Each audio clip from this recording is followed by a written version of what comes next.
இலங்கை இளைஞர் ஒருவரின் காணொளி சீனாவில் 130 மில்லியனுக்கும் அதிகமான பார்வையாளர்களை கவர்ந்துள்ளது.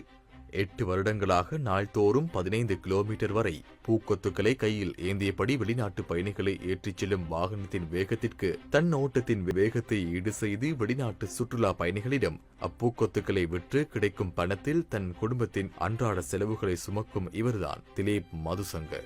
கொத்மலையைச் சேர்ந்த ஏழ்மையான குடும்பத்தில் இவர் 3வது பிள்ளையாவார்.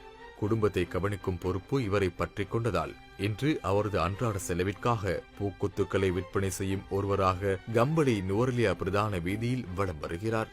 அண்மையில் சீனாவிலிருந்து இலங்கைக்கு சுற்றுலா வருகை தந்திருந்த சீன பெண்ணிற்கு பூக்கொத்துக்களை விற்பனை செய்த சந்தர்ப்பத்தில் அப்பெண்ணுடைய கேமராவில் பதிவான காட்சிகள் இப்பொழுது வரை பல மில்லியன் பார்வைகளை கடந்து கொண்டிருப்பதுடன் இவர் பூக்கொத்துக்களை சுமந்து கொண்டிருப்பது போலிருக்கும் கார்ட்டூன் சித்திரங்களும் சீனர்களுக்கு மத்தியில் பகிரப்பட்டு இப்போது பிரபலமடைந்து வருகின்றது.